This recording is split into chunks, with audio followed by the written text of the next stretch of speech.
Na capital do país, pontualmente 7 horas.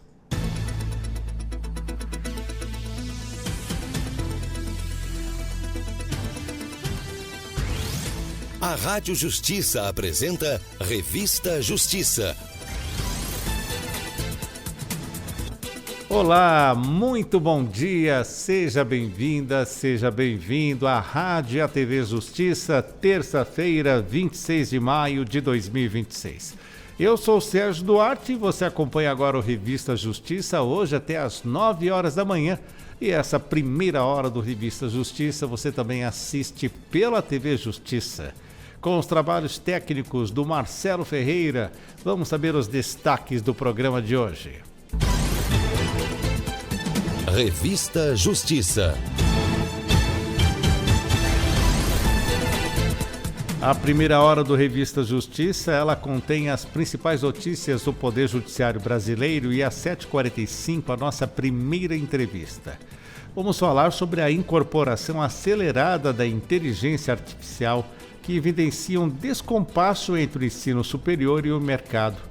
Enquanto 78% de gestores e educadores dizem preparar bem os alunos, 53% dos empregadores relatam dificuldades em encontrar profissionais qualificados, seguindo ali uma pesquisa de 2026 da Pearson com a Amazon Web Services, que oferece serviços de computação em nuvem confiáveis e realizada com 2.711 pessoas em 6 países. E esse cenário reforça então o alerta do Fórum Econômico Mundial sobre a necessidade de desenvolvimento daquele capital cerebral que envolve não apenas as competências técnicas, mas também saúde cognitiva e habilidades como pensamento crítico e adaptação. Para comentar o assunto, vamos conversar com a Fabiana Bertotti, ela que é jornalista, escritora best-seller e também especialista em comunicação estratégica, oratória e posicionamento. Às 8 horas da manhã, você confere a participação do Dr. Roberto Liviano no quadro Ética e Justiça. Às 8h15, no quadro E Você Com Isso, vamos explicar a decisão do Supremo Tribunal Federal que validou lei que viabiliza a construção da Ferrogrão, um projeto ferroviário considerado estratégico para o escoamento da produção agrícola brasileira. A decisão envolveu proteção ambiental, desenvolvimento econômico, Amazônia, licenciamento ambiental e os limites constitucionais para a alteração de unidades de conservação. E nós conversamos e convidamos a consultora jurídica da Rádio e TV Justiça, Gisele Reis, para explicar os principais pontos dessa decisão do STF e os efeitos jurídicos e ambientais desse julgamento. Às 8h30 você volta a conferir os destaques do Poder Judiciário brasileiro com as participações ao vivo diretamente dos tribunais. E hoje o nosso programa vai até às 9 horas da manhã, porque a partir das 9 horas você confere a transmissão da sessão plenária do TST, a sessão da SDI2, a sessão de dissídios individuais 2 do TST, e teremos um convidado aqui também aguardando o início dessa sessão, comentando os temas de julgamento de hoje. O Revista Justiça conta com a sua participação pelo WhatsApp, anote aí, 61 99975 8140. Você pode nos acompanhar também além da TV Justiça nessa primeira hora. Estamos lá no canal 1.3, estamos também no aplicativo TV Justiça Mais, no YouTube Rádio Justiça ao Vivo e também pelo aplicativo TV Justiça Mais. Então baixe aí no seu celular ou no seu tablet e nos acompanhe. E lembra que você pode participar pelo WhatsApp, 61 99975 8140. Você pode mandar a sua dúvida ou a sua sugestão de tema para tratarmos aqui no Revista Justiça. 7h04. Confira agora no Revista Justiça os destaques do portal de notícias do Supremo Tribunal Federal. 7h04, hora de acessarmos o portal do Supremo Tribunal Federal, stf.jus.br. Dia Nacional da Adoção. Julgamentos do STF consolidaram igualdade entre filhos biológicos e adotivos. Decisões também partem do entendimento que a adoção não pode ser tratada como uma forma inferior de filiação. União e estados da Amazônia Legal e do Pantanal devem informar providências contra incêndio diante de El Niño. Em despacho, o ministro Flávio Dino considerou projeções de agravamento do cenário climático. STF vai definir como termo inicial da aplicação da taxa Selic na atualização de débitos judiciais. O tribunal reconheceu repercussão geral da matéria tratada em recurso extraordinário. E o destaque da Rádio Justiça, a validade da lei que viabiliza a Ferrogrão, é um dos destaques dessa terça-feira. E o programa A Hora do Maestro apresenta obras de Ludwig van Beethoven. Quer saber mais detalhes, outras notícias? Acesse stf.jus.br. 76. Revista Justiça. Destaques dos tribunais. Hora de acessarmos os portais das Cortes Superiores. Começamos pelo Superior Tribunal de Justiça, stj.jus.br. STJ e Interpol iniciam curso internacional inédito em Lyon. Está no rótulo a jurisprudência do STJ sobre informações das embalagens. Tribunal e Instituto Alana promovem evento nesta terça-feira para debater a proteção das meninas da infância à adolescência. Congresso STJ da Segunda Instância Federal e Estadual conclui trabalhos com a aprovação de 127 enunciados. Agora vamos até o tse.jus.br. Presidentes do TSE e dos TREs discutem medidas para proteger processo eleitoral. Ministro Nunes Marques apresentou orientações aos tribunais regionais. Ministro André Mendonça, vice-presidente da Corte Eleitoral, também participou do encontro. União Brasil é o primeiro partido a inspecionar códigos-fontes dos sistemas das eleições. Presidente do TSE defende inteligência democrática contra o uso abusivo da IA. E último destaque, TSE reforça a estrutura para análise de propaganda eleitoral nas eleições 2026. Mais detalhes, outras notícias, tse.jus.br. Agora vamos até o tst.jus.br. Semana Nacional da Conciliação Trabalhista começa com destaque para acordo milionário em Campinas. A cerimônia nacional de abertura da 10ª edição do evento reuniu o TRT 15 de Campinas e contou com a participação do tetracampeão do mundo, Mauro Silva. Justiça do Trabalho abre consulta pública sobre metas nacionais para o próximo ano. A pólice que admite não pagamento do seguro-garantia é inválida como depósito recursal. E a audiência pública vai discutir nesta terça-feira a definição de transferência provisória. Mais detalhes, então, acesse tst.jus.br. 78. Revista Justiça. 7h09, o Conselho Nacional de Justiça lançou uma nova ferramenta para ampliar as chances de adoção de crianças e adolescentes que enfrentam mais dificuldades para encontrar uma família. Os detalhes com a Marcela Luiza. O aplicativo Adote SNA vai permitir que pretendentes habilitados acompanhem o processo e conheçam perfis disponíveis em todo o país, recebendo notificações, além de fotos, vídeos e informações essenciais, sempre com proteção à identidade e à privacidade dos menores. A iniciativa aposta na tecnologia para fortalecer a chamada busca ativa e dar mais visibilidade a jovens que aguardam pela adoção. O sistema reúne perfis de jovens que enfrentam mais dificuldades para serem adotados, como adolescentes, grupos de irmãos e crianças com deficiência ou necessidades específicas de saúde. O advogado Márcio de Camargo Barroso, do Instituto Brasileiro de Direito de Família, o IBDFAM, ressalta a importância desse aplicativo para ajudar na adoção dessas crianças. Porque o perfil que 90% das pessoas querem é perfil de criança recém-nascida, branca e sem nenhum problema de saúde.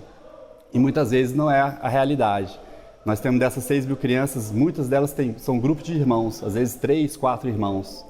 E são pouquíssimas famílias que querem adotar 3, 4 irmãos. Segundo o CNJ, atualmente mais de 1.800 crianças e adolescentes estão aptos para a busca ativa no país. Desde 2019, o Sistema Nacional de Adoção e Acolhimento já viabilizou mais de 33 mil adoções em todo o Brasil. O advogado Márcio de Camargo Barroso explica ainda sobre o trabalho realizado pelas varas de família para a entrega voluntária. Abandonar uma criança é crime, mas você entregar legalmente para a vara da família não é crime. É um ato de amor, na verdade, né? Porque muitas pessoas resolvem abortar uma criança em vez de entregar legalmente para a vara da família, né? As varas das famílias estão aptas a receber e dar todo o apoio a essas mães que não querem ter seus filhos ou que não podem ter seus filhos, mas que não querem abortar, que querem realmente entregar para uma família que vai ser acolhida. Rádio Justiça de Brasília, Marcela Luiza.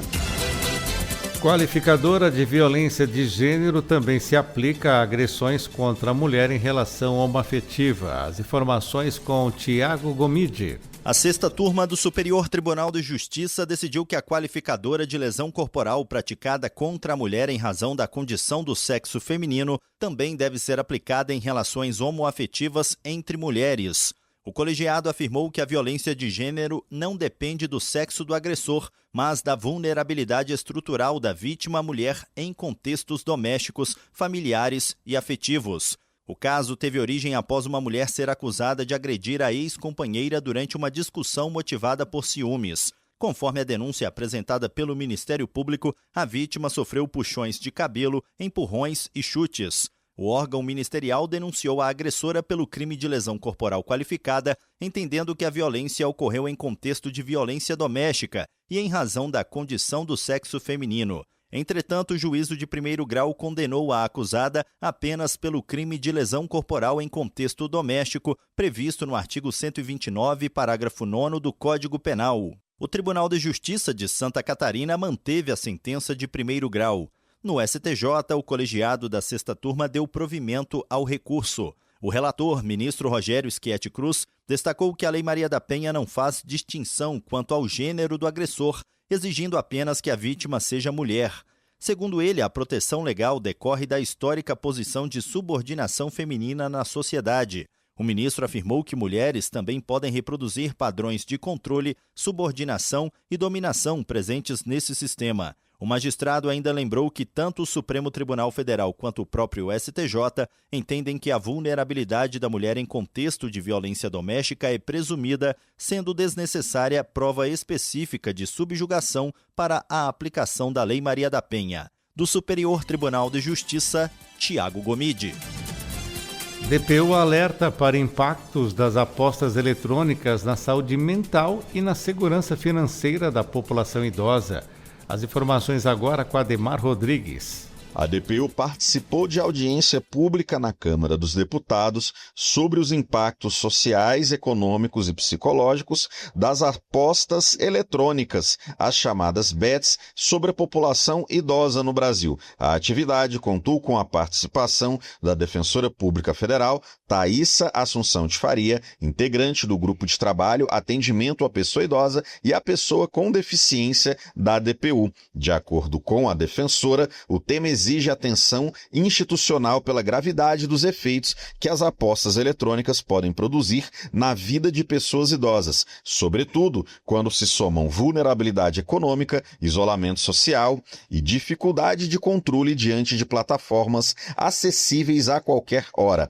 Um dos eixos centrais do debate foi a forma como as apostas eletrônicas podem agravar a vulnerabilidade financeira da população idosa. De acordo com a Lei 14.181 de 2021, conhecida como Lei do Superendividamento, essa realidade é uma impossibilidade manifesta de o consumidor, como pessoa natural de boa-fé, quitar suas dívidas de consumo sem comprometer o próprio mínimo existencial.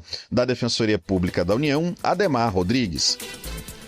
Acordo pode resolver o destino da aldeia Maracanã, no Rio de Janeiro. O espaço histórico é ocupado por uma comunidade indígena há anos, mas tem sido alvo de disputas por demarcação. Os detalhes agora com a repórter Brenda Lima.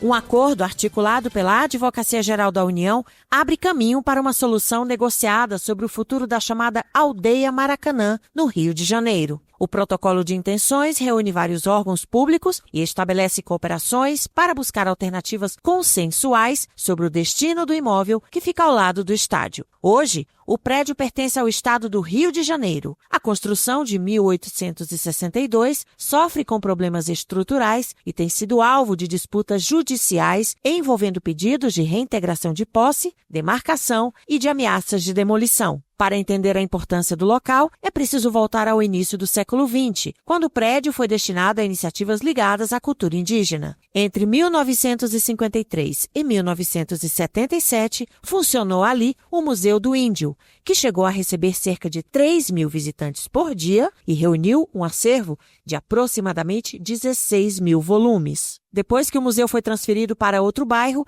o imóvel passou por períodos de abandono. A partir dos anos 2000, a ocupação por integrantes de povos indígenas reacendeu o debate sobre memória, preservação cultural e direitos indígenas em área urbana. O impasse que acabou chegando na Justiça e segue sem solução. A saída pode vir com um consenso proposto pela AGU. O acordo prevê diálogo institucional, análise técnica e até a possibilidade de suspender processos judiciais enquanto se constrói uma solução coletiva, com foco em garantir o interesse público, proteger os direitos dos povos indígenas e preservar o valor histórico e cultural do espaço. Assinam o protocolo a Secretaria-Geral da Presidência da República, o Ministério dos Povos Indígenas, a FUNAI, a Secretaria de Patrimônio da União, o Ministério do Desenvolvimento Agrário, a CONAB e o Governo do Estado do Rio de Janeiro. Da AGU, Brenda Lima. Agora 7h17 e a Justiça garante a inclusão digital a ribeirinhos do Marajó. Edir Gaia. O Poder Judiciário do Pará instalou o seu 72º ponto de inclusão digital na comunidade Durval, às margens do rio Tajapuru e Melgaço, no arquipélago do Marajó. A nova unidade vai permitir que moradores da região tenham acesso a serviços da Justiça sem precisar enfrentar até 3 horas de barco até a sede do município. A sala funciona na Escola São Francisco e integra as ações do programa Justiça Itinerante Cooperativa na Amazônia Legal do Conselho Nacional de Justiça. O juiz auxiliar da presidência do Tribunal de Justiça do Pará, Charles Barros, destacou o impacto da iniciativa para a população ribeirinha. É um ponto que vai deixar todos da comunidade mais próximos da justiça de vários serviços que nós somos parceiros. A conselheira do CNJ, Daiane Nogueira de Lira, ressaltou a importância da cidadania digital para comunidades isoladas. Esse é um lugar onde mães vão poder solicitar serviços do Estado brasileiro, onde mães vão poder buscar a realização dos seus direitos através da justiça.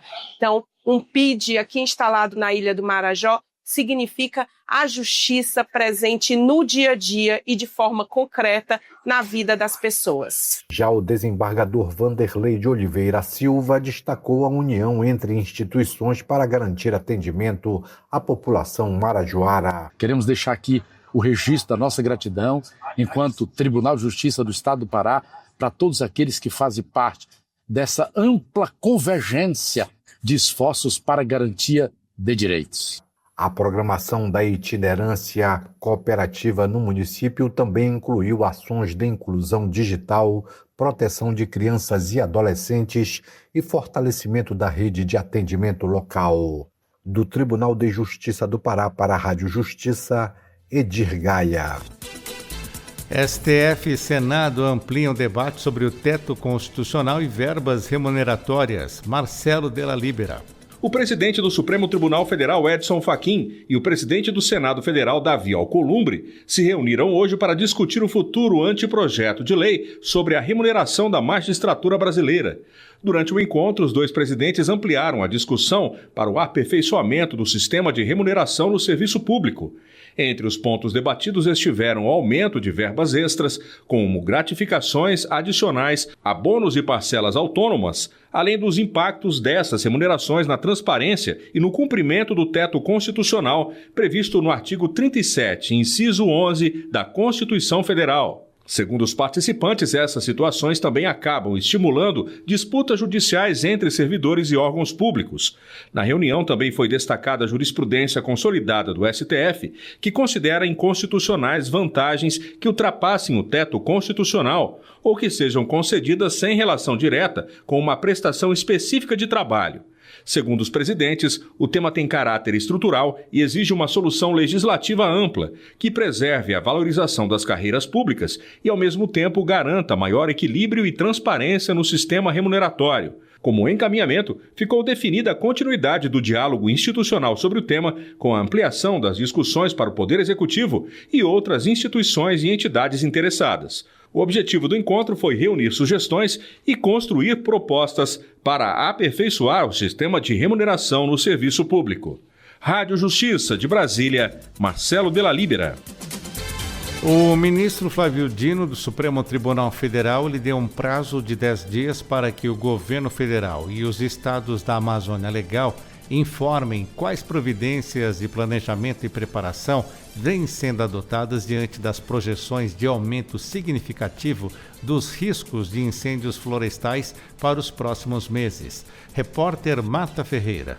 O El Niño é um fenômeno provocado pelo aumento na temperatura das águas no Oceano Pacífico e tem ocorrência periódica, em geral com impactos relevantes sobre o clima em diversos países. Cientistas ao redor do mundo alertam para a possibilidade de formação de um forte El Niño nos próximos meses. No Brasil, especialistas também estão preocupados. Uma nota técnica conjunta publicada pelo Instituto Nacional de Pesquisas Espaciais e com o Instituto Nacional de Meteorologia confirma uma provável intensidade alta para o fenômeno já no segundo semestre de 2026. A nota diz que uma estação com seca mais prolongada, combinada com temperaturas acima da média e baixos níveis de umidade relativa do ar, favorece condições de maior vulnerabilidade dos biomas amazônicos à ocorrência e propagação de incêndios florestais. Diante desse quadro, o ministro Flávio Dino, relator de uma ação que acompanha medidas para combater e prevenir incêndios na Amazônia e no Pantanal, deu prazo de 10 dias para que a União e os estados informem um plano para lidar com os incêndios. Na decisão, o ministro ainda cita estudos científicos que alertam para a possibilidade de um super El Niño, que elevaria o risco de calor extremo e secas severas no norte e nordeste do Brasil, além de chuvas excessivas no sul. Dino relembrou ainda que eventos anteriores associados ao El Niño evidenciam esse comportamento, como a seca de 2015, que levou à inflamabilidade da floresta e das áreas agrícolas no leste e sul da Amazônia. Estudos indicam que, nesse período, a incidência de fogo aumentou em cerca de 36% em relação à média dos 12 anos anteriores. O ministro também menciona a preocupação apresentada pela Procuradoria-Geral da República sobre a possível insuficiência de servidores e meteorologista no CEMADEM, órgão responsável pelo monitoramento e emissão de alertas de desastres naturais. Assim, Flávio Dino deu prazo de 10 dias para saber que providências a União e estados envolvidos têm tomado para evitar incêndios florestais. Rádio Justiça de Brasília, Marta Ferreira. 7h24 e a Justiça Mineira condena um homem a 210 anos de prisão por estupros cometidos contra a própria filha. As informações com a Sandra Pedrosa. Um homem foi condenado a 210 anos de reclusão em regime inicial fechado por estupros praticados contra a própria filha. A decisão é do juiz Gustavo Eleautério Alcalde, da comarca de Itabira. A condenação é uma das maiores já fixadas pela Justiça Mineira. Segundo a denúncia, os abusos começaram em 2022, quando a vítima era menor de 14 anos, configurando o crime de estupro de vulnerável. O acusado manteve relações sexuais e praticou outros atos libidinosos com a menina em diversas ocasiões nesse período. Diante disso, a Justiça reconheceu a prática do crime por 10 vezes. Os abusos continuaram até 2025, data em que a vítima já havia completado 14 anos. A partir daí, os crimes se caracterizaram como estupro cometido por meio de violência e grave ameaça. Por esses fatos foram reconhecidos outros 10 crimes. Na sentença, o magistrado destacou que o conjunto de provas produzido foi suficiente para comprovar os crimes. O réu também confessou os delitos. O homem estava preso preventivamente e teve negado o direito de recorrer em liberdade. O processo tramita em segredo de justiça e a decisão ainda cabe recurso. Do Tribunal de Justiça de Minas Gerais para a Rádio Justiça, Sandra Pedrosa. A Corregedoria Nacional de Justiça deu início ontem à terceira edição da Semana Nacional de Mobilização do Programa Solo Seguro, Favela e Comunidades. As informações agora com a Marcela Luiza. A abertura foi no Rio de Janeiro com a presença do Corregedor Nacional de Justiça, o ministro Mauro Campbell Marques. O programa tem como objetivo promover ações sociais, urbanísticas, jurídicas e ambientais para garantir segurança jurídica a moradores de comunidades e áreas urbanas informais. A regularização é feita por meio da entrega de títulos de propriedade com registro em cartório, inclusive em locais originalmente considerados rurais. Nesses casos, a prioridade para a titulação é dada às mulheres. A iniciativa foi criada pelo Conselho Nacional de Justiça em 2023 e ganhou ainda mais relevância após dados do censo de 2022 mostrarem que o Brasil tem mais de 12 mil áreas urbanas informais, onde vivem cerca de 16 milhões de pessoas. Durante a semana, cada Tribunal de Justiça terá um calendário próprio de atividades. Em Mato Grosso, por exemplo, moradores de Chapada dos Guimarães vão receber mais de 260 títulos fundiários. Já em Alagoas, quase 1.000 títulos serão entregues em 7 municípios, sendo a maioria destinada a mulheres. No Rio Grande do Sul, a programação inclui premiação para iniciativas de regularização fundiária e entrega de títulos. Rádio Justiça, de Brasília, Marcela Luiza. Ainda sobre essa informação, até sexta-feira, ações em todo o país vão reforçar a regularização fundiária urbana, com a entrega de títulos de propriedade e iniciativas voltadas à inclusão de áreas informais ao planejamento das cidades. O Conselho Nacional de Justiça convidou mães afetadas pela epidemia de Zika vírus para um debate sobre os impactos do trabalho de cuidado, que recai de forma desigual sobre as mulheres. Foi um espaço para compartilhar experiências sobre a divisão social e de gênero do cuidado, construção de redes de apoio, além de acesso a direitos e políticas públicas, com a presença da estudante e palestrante Juliana Nascimento Félix.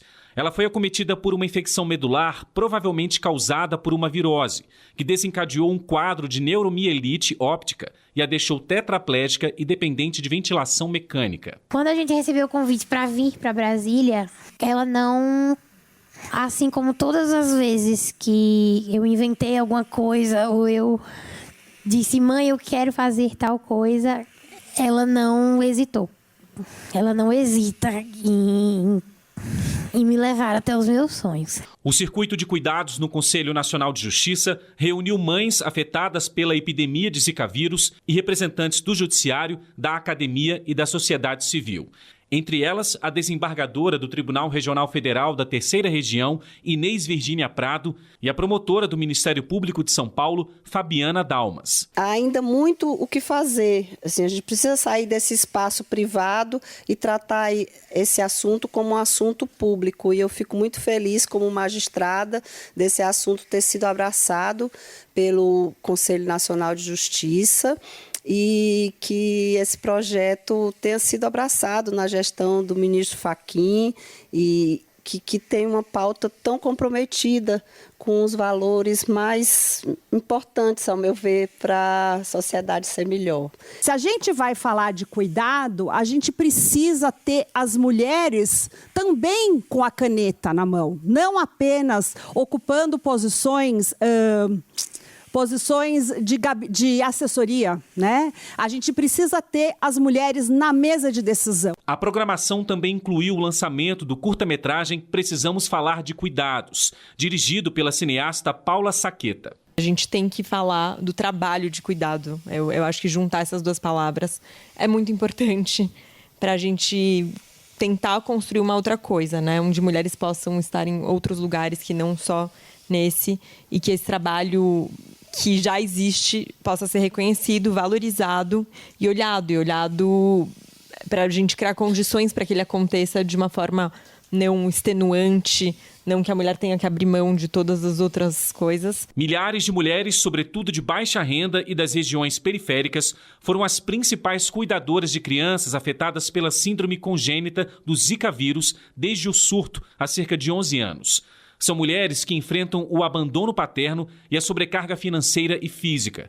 O presidente do STF e do Conselho Nacional de Justiça, ministro Edson Fachin, reforçou que esse trabalho não pode recair desproporcionalmente sobre elas. Não haverá igualdade substantiva enquanto os encargos do cuidado forem suportados de maneira desproporcional e invisível pelas mulheres. No fim do evento, foi lançada uma exposição sobre a vida de mulheres em Alagoas após a pandemia de Zika vírus. Rádio Justiça de Brasília, Pablo Lemos. Agora 7h32. Previsão do tempo no Brasil. Hora de saber como fica o tempo. Vamos então até o Instituto Nacional de Meteorologia conversar com o Lucas Coelho. Bom dia, Lucas. Bom dia a todos os ouvintes. Lucas, e o tempo hoje aqui no DF, como é que vai ficar? Tempo firme hoje aqui no DF, poucas nuvens durante o dia, um pouco de nebulosidade no período da tarde, o vento deve soprar fraco a moderado aqui no DF, temperaturas ficando entre 16 e 26 graus em Brasília. Vamos agora para o Centro-Oeste. Quais os destaques? Olha só, hoje no Centro-Oeste, tempo firme em todos os estados da região, temperaturas subindo durante a tarde, passando dos 30 graus, principalmente nas regiões mais baixas, nas áreas do Pantanal Mato-Grossense e Sul-Mato-Grossense. E agora o Norte.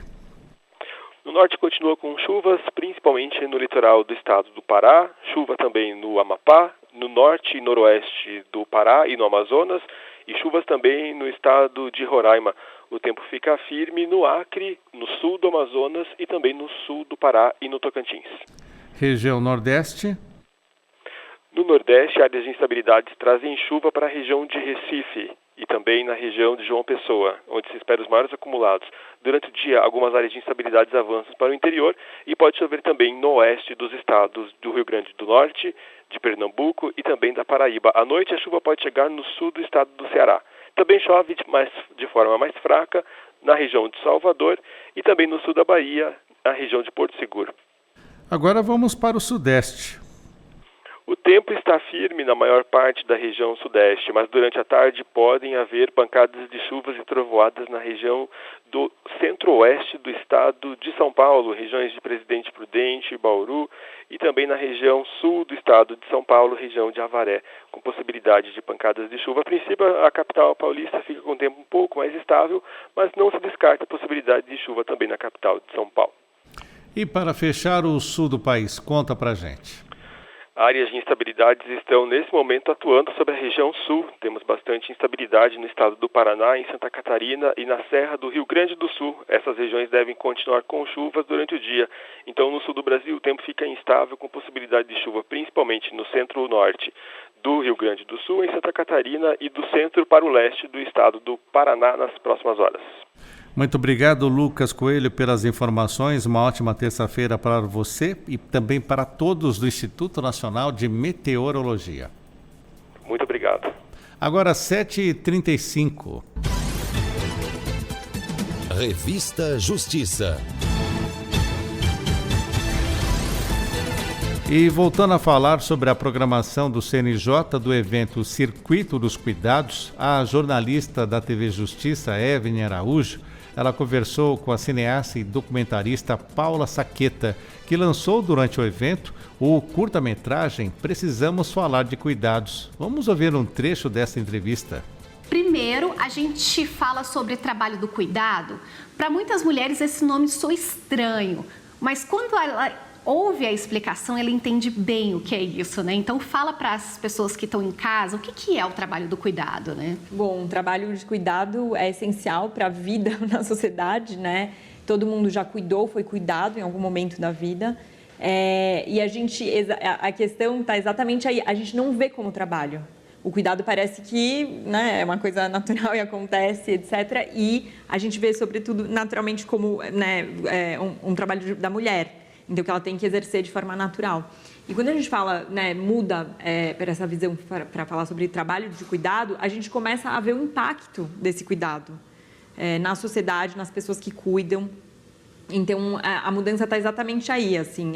O cuidado, ele é o centro da vida, ele é o que permite, né, que a sociedade se constitua como tal e, ao mesmo tempo, ele não é visto como trabalho. Então, a gente está falando disso, acho que o Poder Judiciário apostar nisso, falar disso, a gente está pensando a sociedade assim, para caminhar para um lugar de transformação social, de maior equidade, sobretudo entre homens e mulheres, etc. Quando a gente fala de trabalho de cuidado, a gente fala do cuidado com os filhos, o cuidado com pessoas idosas, o cuidado com pessoas adoentadas, com a casa, afazeres domésticos, várias questões, né, que perpassam o nosso dia a dia. Todos nós, em algum momento, exercemos esse trabalho do cuidado, né? E você, nesse curta-metragem, como você tentou elaborar, né, essas entrevistas com essas pessoas para que elas pudessem contar como isso impacta diretamente na vida delas? Olha, esse documentário foi feito de um jeito muito diferente do que eu estou acostumada enquanto documentarista a fazer, que eu não fui em loco entrevistar as pessoas e filmar. A gente decidiu, né, esse curta foi feito pelo CNJ através do programa Justiça Plural, e a gente decidiu entrar em contatos com órgãos do judiciário espalhados pelo Brasil todo para coletarem esses depoimentos. Então, na verdade, fui receptora desses depoimentos e, a partir disso, a gente olhou para esse material e editou. Então, um curta-metragem que tem 23 minutos e 10 pílulas que tem uma cara de campanha que vai para as redes sociais entre 1 e 2 minutos, né? E, na verdade, o convite para falar, essa cabine, né, essa campanha para coletar esses depoimentos, foi durante uma semana no ano passado nos órgãos que toparam ser parceiros da gente. Então, a gente entrava em contato com órgãos de norte a sul do Brasil. Foram 17 estados que participaram. A gente coletou 87 depoimentos. Então, veio muita coisa, uma riqueza, né, uma diversidade, uma riqueza de depoimentos, assim. E acho que eu mandei, né, como coordenadora da parte audiovisual desse projeto, eu mandei primeiro um manual de como coletar esse depoimento, mais ou menos um enquadramento, para que a gente recebesse um material mais ou menos parecido do Brasil todo, mas, né, como falar de cuidado, que as pessoas podiam sentar lá e falar do que elas quisessem sobre o trabalho de cuidado. Então, a gente tem depoimentos de funcionárias terceirizadas da limpeza, de servidores, de advogados, de cidadãs que estavam frequentando o espaço desses tribunais. E era isso, assim, essa pessoa entrava, dava seu depoimento olhando para a câmera, sem interlocução, então não tinha uma entrevista, mas a gente levantou uma série de perguntas e temas sobre o cuidado, sobre o trabalho de cuidado, para gerar uma reflexão. Então, a pessoa, se ela quisesse falar do cuidado e não soubesse exatamente o que, ela podia se inspirar nessas perguntas e depois olhar para a câmera e dar o depoimento. Então veio de tudo, assim, de tudo mesmo. É muito impressionante a riqueza desses 87 depoimentos que a gente agora reuniu nesse curta de 23 minutos. E o que mais te impressionou, né, além da riqueza de detalhes e de diferentes depoimentos, mas de que o trabalho de cuidado impacta na vida dessas pessoas? Olha, eu acho que o que mais me impressionou foi, acho que do impacto eu já sabia, era uma coisa que eu já estava esperando, assim, de como às vezes é muito difícil exercer o trabalho de cuidado, mães atípicas que são mães solo, que tem 2 filhos com alguma questão e de repente ela tem que trabalhar para ter dinheiro para manter a casa, ao mesmo tempo dar conta 24 horas por dia daquelas crianças. Isso já estava no meu radar de alguma forma, mas eu também achei muito bonito como olhar para esse trabalho de cuidado. Basicamente a gente olhar para como a sociedade vai para frente, né? Como a gente se reproduz enquanto sociedade e como a gente só está aqui vivendo como tal porque tem gente fazendo esse trabalho, assim. Então é uma coisa que pode ser dura, que é difícil, mas ao mesmo tempo é que mantém a sociedade de pé. Então é muito impressionante, assim. E como esse trabalho do cuidado se dá de forma diferente em determinadas situações e regiões do Brasil. Então tem algumas pessoas indígenas falando sobre o trabalho de cuidado, falando que são mães adotivas de uma aldeia de 18 crianças. E, ao mesmo tempo, está ali, né, tocando isso. Então, acho que o que mais me impressionou foi essa diversidade de olhar para o cuidado em contextos que talvez eu não pensaria antes, né, de ter contato com esses depoimentos. Paula, eu queria muito agradecer sua presença aqui conosco. Muito sucesso para o seu curta-metragem, pelo seu documentário. Eu que agradeço. Obrigada pelo convite. E quem tiver interesse em assistir ao curta-metragem pode acessar o YouTube do Conselho Nacional de Justiça. E a Justiça mantém justa causa de cuidadora por falta de socorro à idosa em casa de repouso. Marcelo Della Libera. A Justiça do Trabalho de São Paulo manteve a demissão por justa causa de uma técnica de enfermagem acusada de negligenciar o atendimento a uma idosa de 91 anos em uma casa de repouso na zona leste da capital paulista.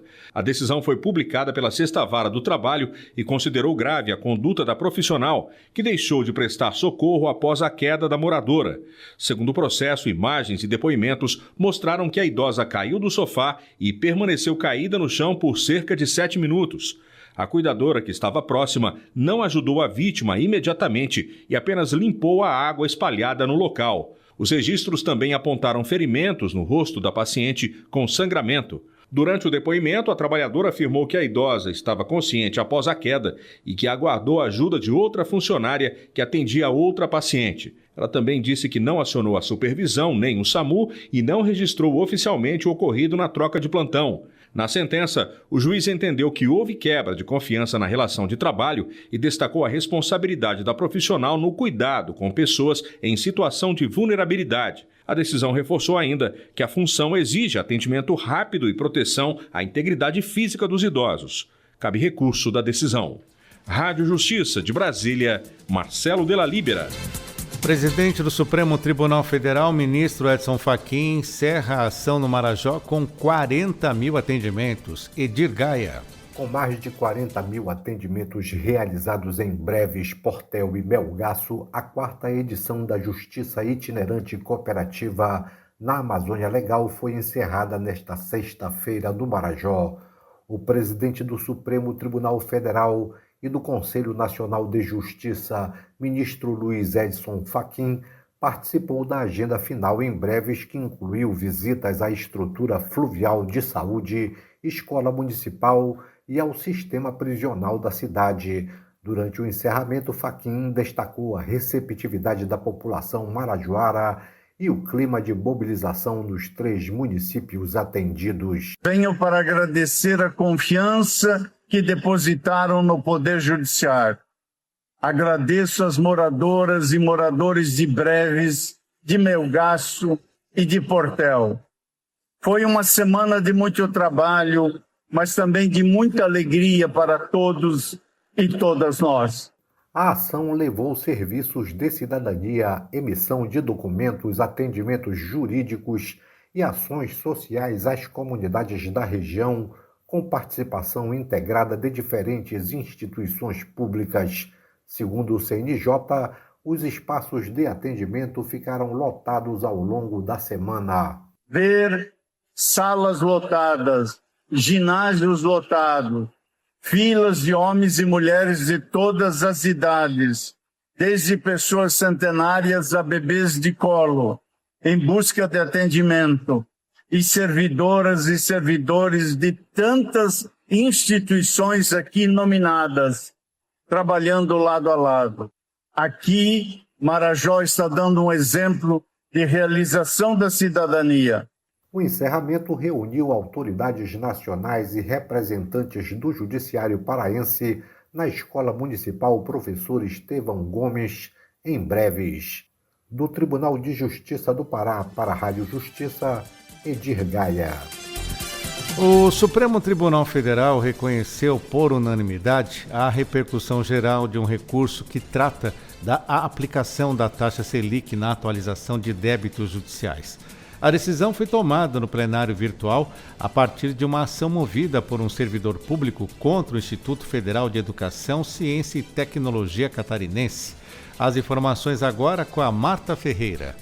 A questão chegou ao Supremo porque um servidor público federal entrou com a ação contra o Instituto Federal de Educação, Ciência e Tecnologia Catarinense.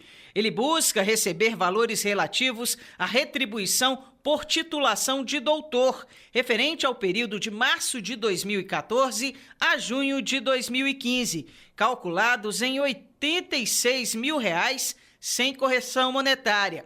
O Tribunal Regional Federal da 4ª Região entendeu que a correção monetária pela taxa Selic deve se dar a partir do vencimento de cada parcela. O Instituto recorreu e agora esse recurso será analisado pela Corte. Ao ressaltar a importância do tema, o presidente do STF, ministro Edson Fachin, assinalou que, segundo o levantamento da Advocacia Geral da União, somente em 2025, até meados de novembro, foram proferidas, em média, 167 mil sentenças previdenciárias por mês no país, que geraram débitos a serem corrigidos pela Selic. Diante da omissão constitucional considerada a multiplicidade de processos e a ausência de posição definitiva do Supremo sobre a matéria, o ministro se manifestou pelo reconhecimento da repercussão geral do tema e foi seguido por unanimidade. Rádio Justiça de Brasília, Marta Ferreira. Agora 7h47. Revista Justiça. Entrevista. A incorporação acelerada da inteligência artificial evidencia um descompasso entre o ensino superior e mercado.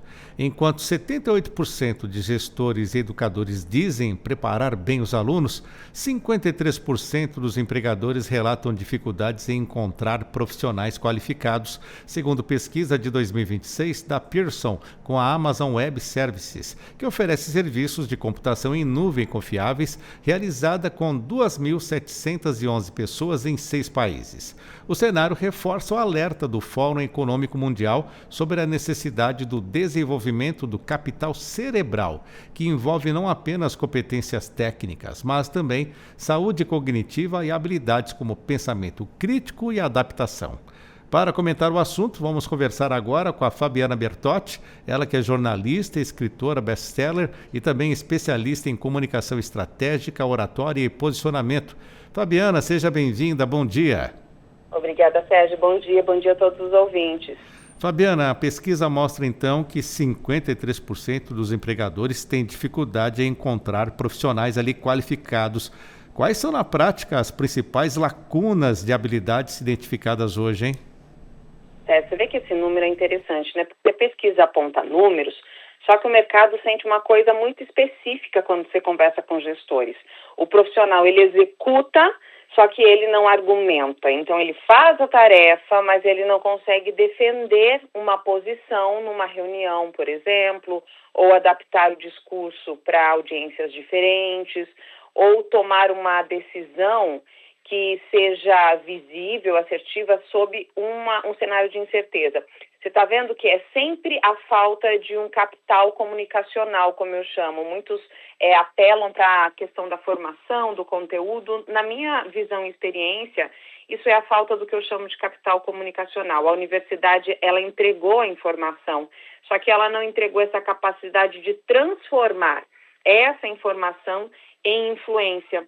Quando a gente olha para esse tipo de cenário, esse tipo de demanda, você consegue ver que a crise, ela quase nunca é de qualificação técnica per se, mas é aquela capacidade de pensar em público, de articular o raciocínio, de sustentar uma posição, de falar com clareza inclusive sob pressão.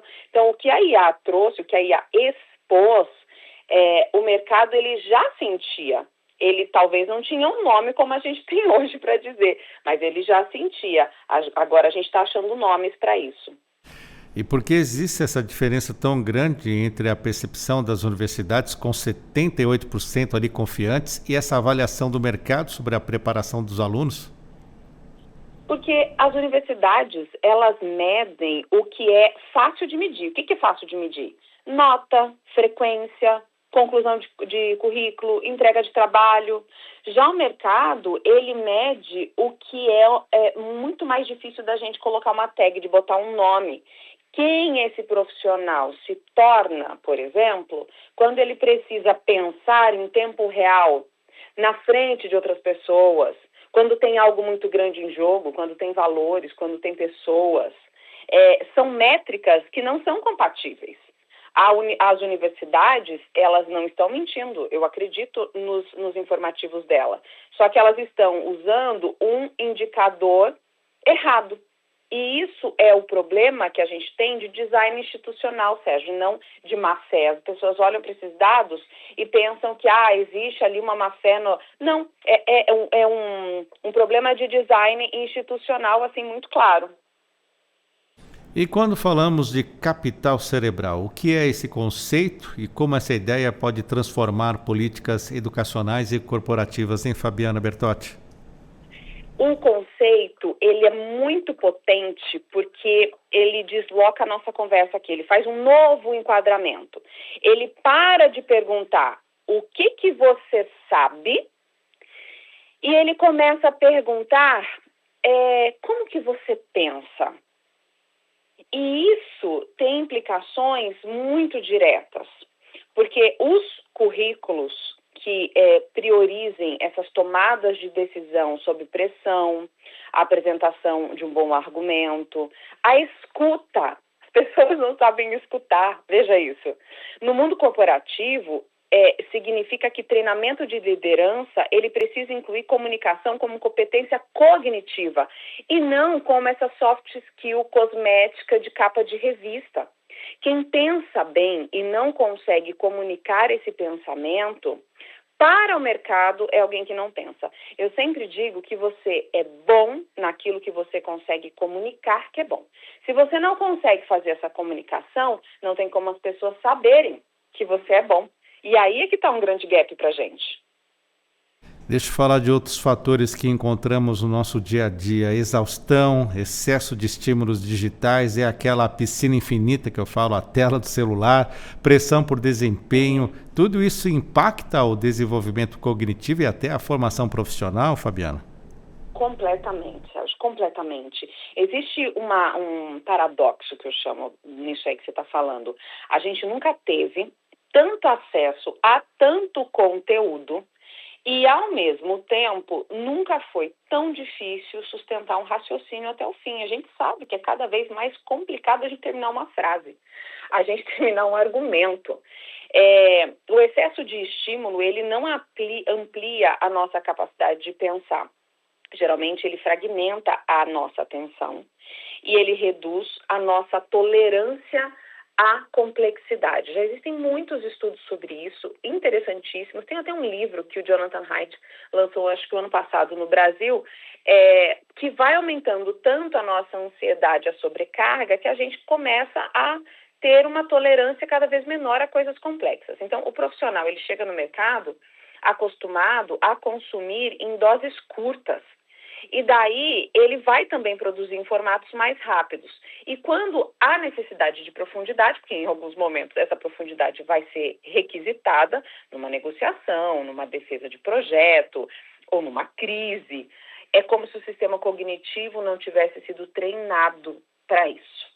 E aí a gente começa a ver essa lacuna que muitos demandam. Nesse cenário que estamos agora, com o avanço acelerado da IA, quais habilidades humanas tendem a se tornar mais decisivas e por quê, Fabiana? Olha só, as que a IA não pode simular com credibilidade ainda são as mais requisitadas e mais valorizadas. Eu estou falando de presença, de responsabilidade pelo que se diz, de capacidade de ser questionado e responder com coerência.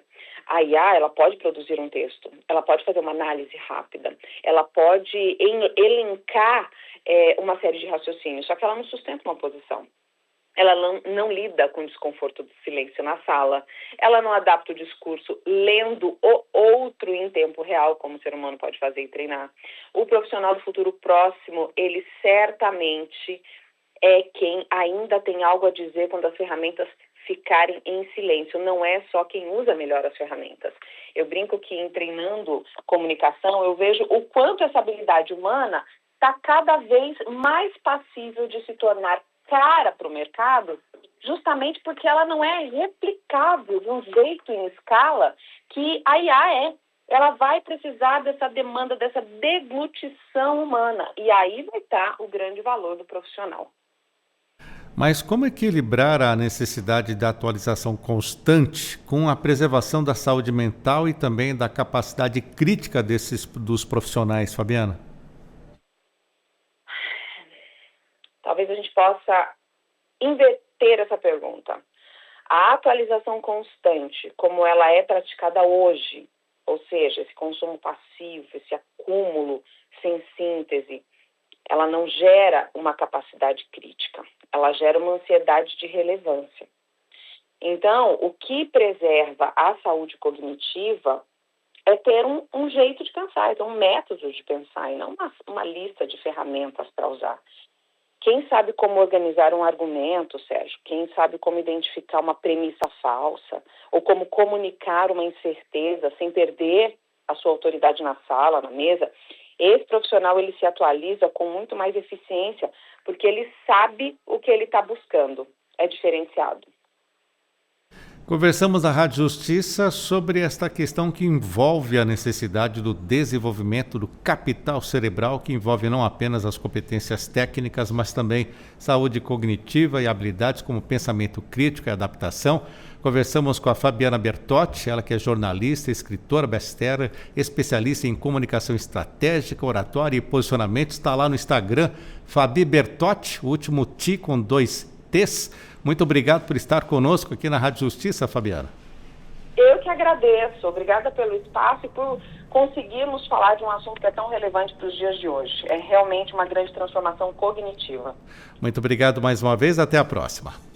Até a próxima. Agora, às 7h58, vamos fazer um intervalo no Revista Justiça, porque daqui a pouquinho aqui no Revista Justiça tem a participação do Dr. Roberto Liviano no quadro Ética e Justiça. Isso no FM 104,7, no canal Ponto 13 e também pelo YouTube Rádio Justiça ao vivo, porque na volta, você que está nos acompanhando pela TV Justiça, vai ter a Rafaela Viva chegando com Justiça Agora. Um ótimo dia para você.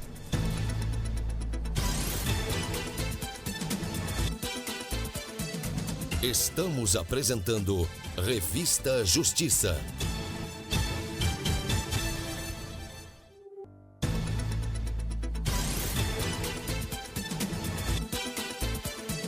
Voltamos a apresentar Revista Justiça. Estamos de volta com a Revista Justiça. Vamos para a segunda hora, terça-feira, 26 de maio de 2026, 8 horas. A partir de agora, no Revista Justiça, Ética e Justiça. Com a participação do Dr. Roberto Liviano, procurador de Justiça no Estado de São Paulo, doutor em Direito Penal, presidente do Instituto Não Aceito Corrupção. Bom dia, Dr. Roberto Liviano. Bom dia, Sérgio. Bom dia aos internautas, amigos, ouvintes da Rádio Justiça. Muito bom poder reencontrá-lo pessoalmente aqui em Brasília, o lançamento do livro Poder das Palavras, Dr. Roberto Liviano. Foi realmente uma grande alegria encontrar o amigo, encontrar o ministro Fachin, a sua esposa, os amigos do Supremo Tribunal Federal. Para mim foi realmente um grande privilégio, uma grande honra. Dr. Roberto Gurgel, ex-procurador-geral da República, que também me deu o privilégio de estar presente, outros amigos do Ministério Público, Antônio Fonseca, do MP Federal, Fabiana Costa, ex-procuradora-geral de Justiça do MP-DFT, o Elísio, ex-presidente da associação, e muitos amigos jornalistas também, a Isabel Mega e o Tiago do jornal O Globo, e tantos amigos e amigas que me deram a honra, o privilégio de estarem presentes aí na sede da Associação Nacional de Escritores na última quinta-feira. Para mim foi realmente uma grande honra, um grande privilégio ter especialmente a sua presença, Sérgio, e de tantos e tantas amigas e amigos aí em Brasília. Está certo, doutor Roberto Liviano, muito bom revê-lo também. Vamos aos temas de hoje. Congresso derruba vetos de Lula e libera verba para municípios antes da eleição, doutor Roberto Liviano. Pois é, esse assunto foi bastante discutido nessa última semana, em que houve muita movimentação política em torno disso. Na última terça-feira, primeiro houve uma deliberação na Câmara, isso ainda pende de debate e discussão no Senado em relação especificamente a questões partidárias, mas num primeiro momento, na terça, na Câmara, houve uma votação que facilitou a questão das dívidas dos partidos, permitindo que elas sejam roladas por 15 anos. Né? Nós já tivemos ao longo dos últimos anos, Sérgio, 4 grandes anistias aos partidos. Depois de muitos debates, muitas construções ao longo do tempo, no sentido de proteger os direitos de negros, de mulheres, em respeito às chamadas ações afirmativas que impregnam a nossa Constituição, nós tivemos na contramão as anistias aos partidos, ou seja, os partidos desrespeitam essas regras e aí o Congresso simplesmente anistia estas violações. E agora, na última terça-feira, em relação a esses descumprimentos por parte dos partidos, no que diz respeito às suas atividades cotidianas, houve uma rolagem de 15 anos destas dívidas referentes a multas e uma série de outros inadimplementos por parte dos partidos. E na quinta-feira, na mesma semana, aliás, no mesmo dia em que estava sendo lançado o livro Poder das Palavras, houve essa deliberação por parte do Congresso Nacional. Eu tenho a impressão, inclusive, que isso será objeto de análise por parte do Supremo Tribunal Federal, porque, a meu ver, isto pode representar violação à Constituição, em relação ao princípio da anualidade, em relação às leis eleitorais e a outros princípios. Houve a liberação de verbas, de doações em ano eleitoral. Em outros anos, em outras eleições, as regras foram trabalhadas de uma maneira mais restritiva, de maneira mais restritiva, de maneira mais séria, de maneira mais contundente, mas os vetos do presidente da República foram derrubados nessa última quinta-feira e se construiu uma interpretação que as verbas podem ser liberadas para pequenos municípios, as doações podem ser liberadas em pleno ano de eleições. Nós estamos aí há pouco mais de 4 meses das eleições, Sérgio, e isso pode significar o quê? Isso pode dar margem ao uso abusivo do poder em relação a emendas parlamentares num período próximo às eleições.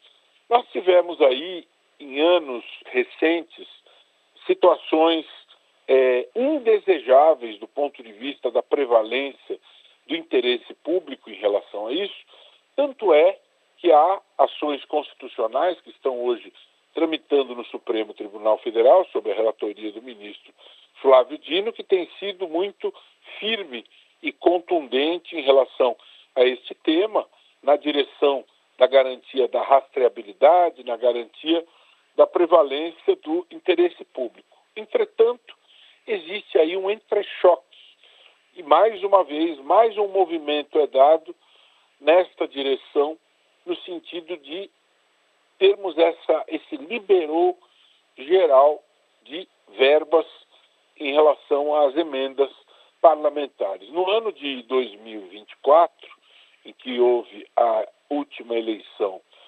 municipal, conforme levantamento da revista digital, Jornal Digital Poder 360, dos 100 municípios mais beneficiados pelas chamadas emendas PIX, tivemos um índice de reeleição de prefeitos da ordem de 98%.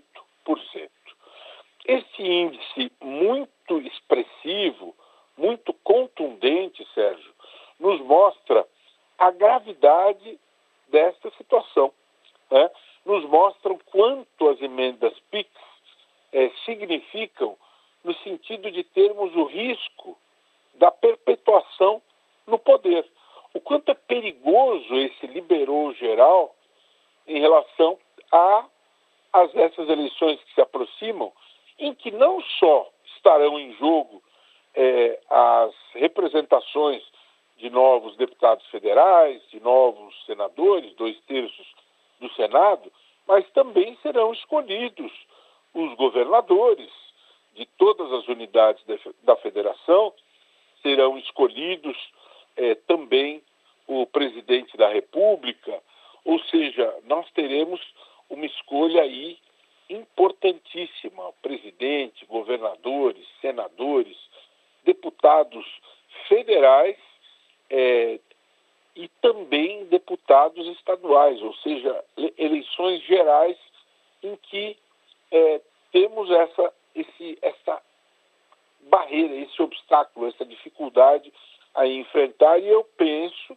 que este tema deva ser levado à análise do Supremo Tribunal Federal nos próximos dias, porque penso que há regras constitucionais que podem ter sido desrespeitadas em relação a essa aprovação por parte do Congresso, a lei de diretrizes orçamentárias, princípios da Constituição, porque esta liberação é afrontosa e pode estar maculando as escolhas que serão feitas aí nos próximos meses, porque esse manejo de verbas, essa liberação de verbas, isso pode afetar a livre concorrência pelo voto.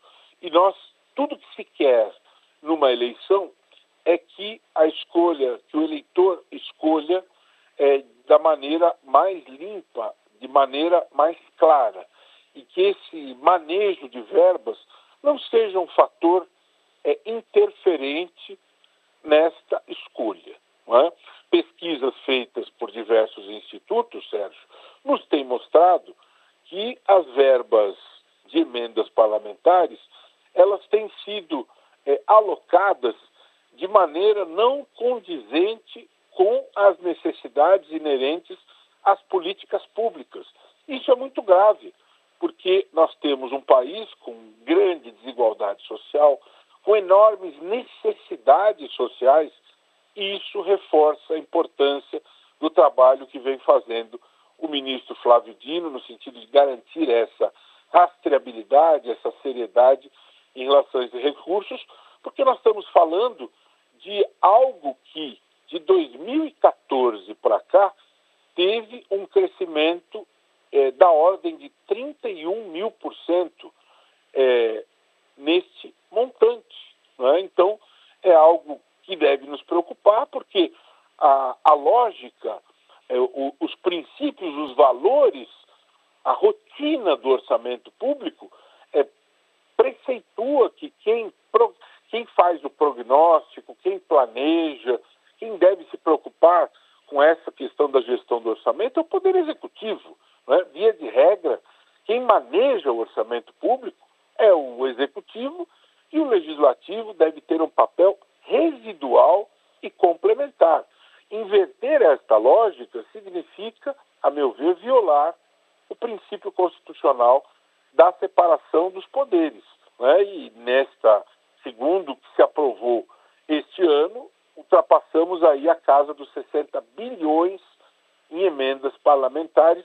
Isso não se pode dizer que propriamente estejamos diante de emendas, de complemento, né? Mas sim ultrapassamos aí a dotação de mais de 20 das unidades da federação.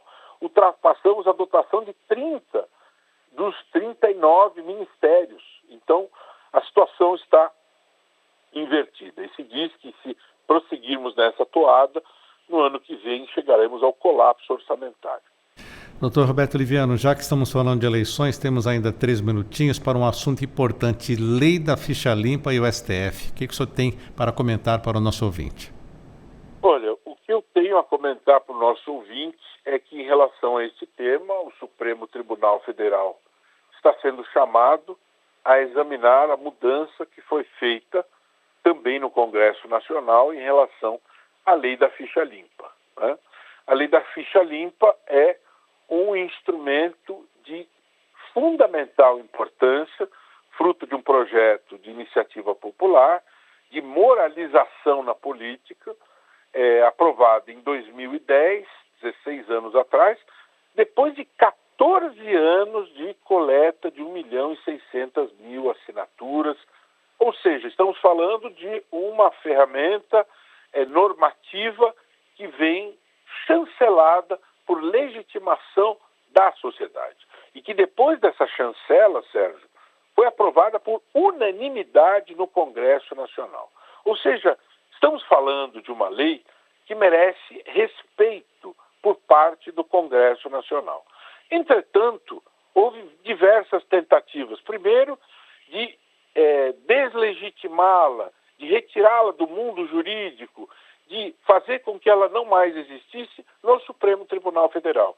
E depois de várias tentativas, o Supremo afirmou a sua constitucionalidade. Foram várias as tentativas. E aí, no Congresso, foram diversas as tentativas de enfraquecê-la, propondo novas penas de inelegibilidade, chegando-se até a propor a inelegibilidade de apenas 2 anos. Isso, para mim, eu já disse isso em vários momentos e reitero agora, propor uma inelegibilidade de 2 anos é como você punir com cestas básicas um autor de um homicídio, um autor de um estupro, um autor de um latrocínio. É um tapa na cara da sociedade.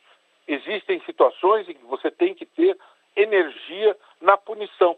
Por que 8 anos de inelegibilidade depois que transita em julgado, depois que termina o cumprimento da pena? Porque é o período equivalente a 2 mandatos.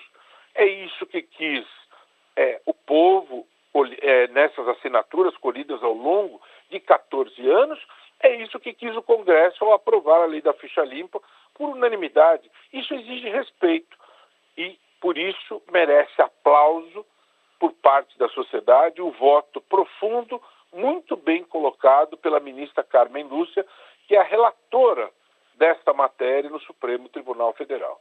O Instituto Não Aceito Corrupção foi admitido como amicus curiae em despacho recente da ministra.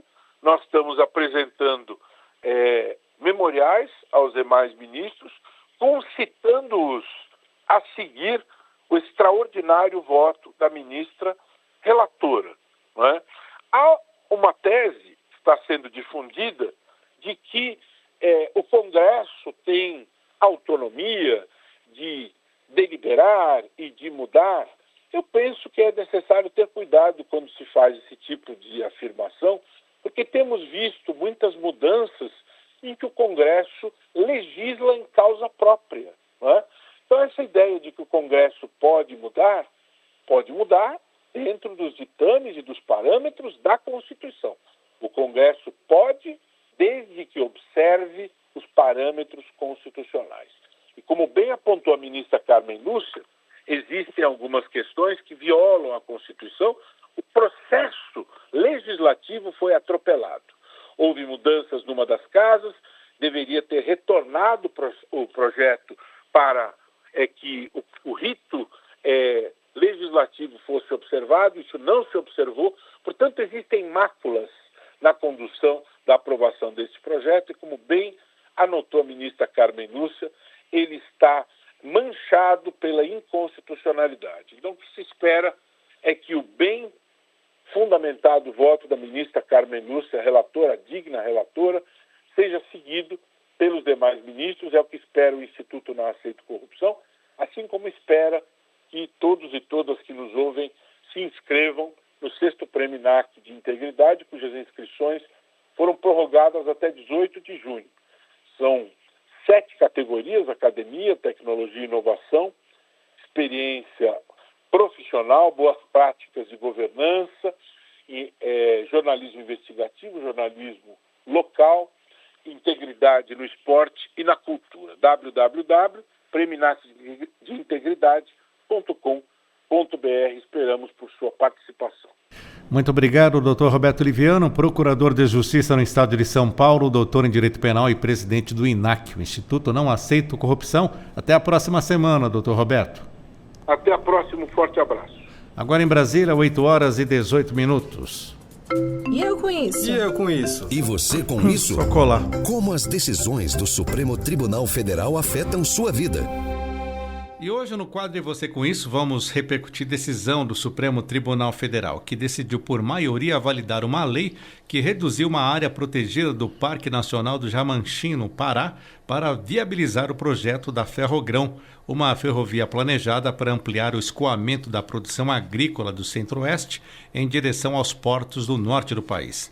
Decisão que envolve debates constitucionais importantes sobre proteção ambiental, desenvolvimento econômico, competência legislativa e o alcance do princípio da vedação ao retrocesso ambiental. O STF entendeu que a redução da área ocorreu por meio de lei formal, aprovada pelo Congresso Nacional, e que isso atende às exigências constitucionais.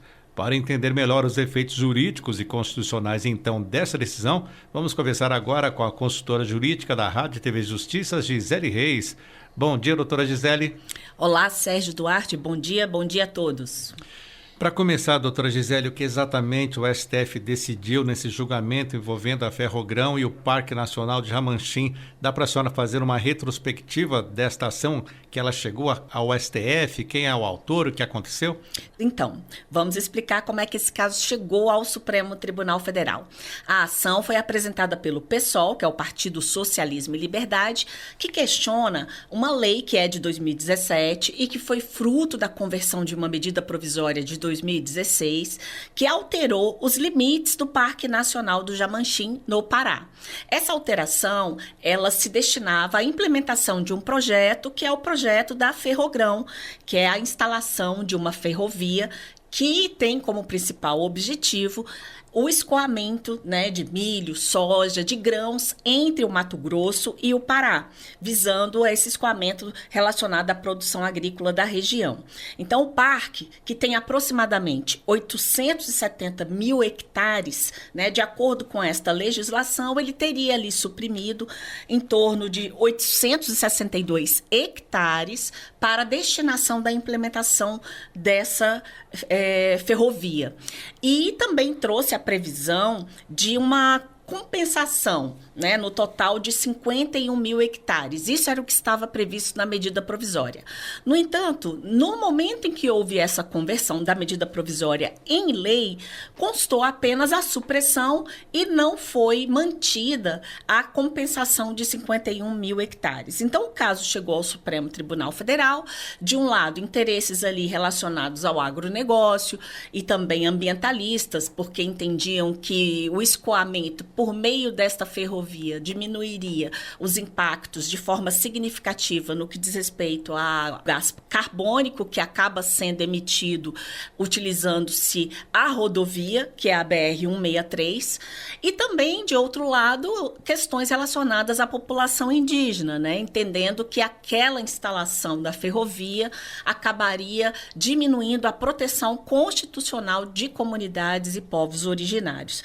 Então, foi desta forma, Sérgio, que a ação chegou ao Supremo Tribunal Federal. E, Gisele, o STF entendeu que houve respeito ao artigo 225 da Constituição, que trata da proteção do meio ambiente. Como essa interpretação apareceu nos votos e também houve aquele questionamento sobre retrocesso ambiental?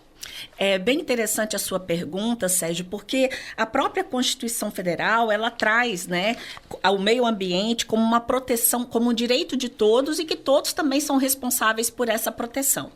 E um dos dispositivos desse artigo 225, ele estabelece que qualquer redução de área protegida deve ser feita por meio de lei. O ministro Alexandre de Moraes, que é o relator desse caso, ele entendeu que, como, de fato, a medida provisória não poderia reduzir a área ambiental, porque a própria Constituição Federal e a lei que trata dos sistemas de unidade de conservação estabelecem a necessidade de uma lei federal para tratar do assunto. Mas como ela foi convertida em lei, e aí a lei ela assegurou ali a diminuição do parque, não haveria, então, nenhuma inconstitucionalidade formal, né? A conversão da medida provisória em lei, ela trouxe aí, ela supriu a exigência, né? Embora a medida provisória não pudesse tratar desse assunto, quando foi convertida em lei, nós tivemos, então, efetivamente, uma lei federal que acabou suprimindo ali uma área do parque. Então, esse aspecto da inconstitucionalidade formal, ele acabou sendo afastado. E, no voto do ministro Alexandre de Moraes, ele trouxe também ali, ele declarou a constitucionalidade da lei, exatamente por afastar essa inconstitucionalidade formal, e ainda acrescentou no voto a faculdade do Poder Executivo, por decreto, compensar essa área que acabou sendo suprimida. Então, ele foi acompanhado por maioria e, inclusive, constou que essa compensação deveria ser, no mínimo, a área diminuída, ou seja, no mínimo o Poder Executivo pode compensar isso por meio de colocando ali como área de compensação mínima os 862 hectares que foi suprimido, até o máximo que estava previsto na medida provisória, que previa aí uma área de 51 mil hectares. Os ministros entenderam que esta supressão, se você for olhar para o tamanho, né, do Parque Nacional, ela acaba sendo uma supressão mínima e que a implementação da ferrovia, por acompanhar o traçado da rodovia já existente, ela não impactaria ali as comunidades indígenas que se encontram na região. Além de deixar claro que a estrada e a ferrovia, ela está aproximadamente a 4 quilômetros de distância de qualquer comunidade indígena ali que esteja instalada ali nas proximidades. E, Gisele, outro ponto debatido foi o equilíbrio entre desenvolvimento econômico e preservação ambiental. Como o STF costuma trabalhar essa ideia de desenvolvimento sustentável em decisões desse tipo? Então, Sérgio, a gente tem como princípios constitucionais, né,